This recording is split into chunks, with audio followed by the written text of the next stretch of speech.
Deputy CM Kalyan గారి పాలన ఎలా అనిపిస్తుంది? బాగుంది. ఏం నచ్చింది మీకు?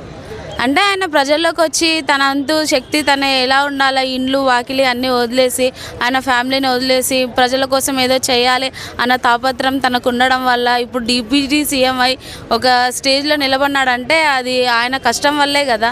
మరి కొంతమంది ఆయన నెగిటివ్ చేసి మాట్లాడుతున్నారు. మరి అంటే నెగిటివ్ చేసి మాట్లాడుతున్నారంటే ప్రజలు ఒకరు బాగుంటే ఒకరికి ఓర్చరు అనే కాన్సెప్ట్ ఉంది కాబట్టి అలా నెగిటివ్లు ఎప్పటికైనా జనాలు సృష్టించడంలో నెంబర్ 1 ఉంటారుగా.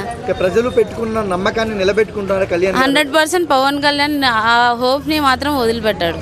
ఓకే, చంద్రబాబు గారి తర్వాత సీఎం అయ్యే అర్హత లోకేష్కి ఉందా, మన కళ్యాణ్ గారికి ఉందా? లోకేష్కి ఉంది, కానీ జనరల్గా ఏమంటే ప్రజల్లోకి వెళ్ళి నేనంటూ చేయగలను, ప్రజలకు నేను ఒక ధ్యేయంగా ఉండాలి అన్న కాన్సెప్ట్ పవన్ కళ్యాణ్ గారికి ఉంది. సో ఆయన నెక్స్ట్ సీఎం అవుతాడు అనడంలో గ్యారంటీ ఇవ్వచ్చు. ఓవరాల్గా పవన్ కళ్యాణ్ చూస్తే ఫ్రీడమ్ ఫైటర్స్లో మీకు ఎవరు గుర్తుకొస్తారు? సుభాష్ చంద్రబోస్. ఏ సందర్భాన్ని అనిపించారు? అంటే మొన్న ఓడను ఆపేసి అంత కష్టపడి చేశాడు కాబట్టి ఆయన ఒక ఫ్రీడమ్ ఫైటర్గా గుర్తించవచ్చు. ఓవరాల్గా పవన్ కళ్యాణ్ గురించి 1 wordలో ఏం చెప్తారమ్మా? జై జనసేన.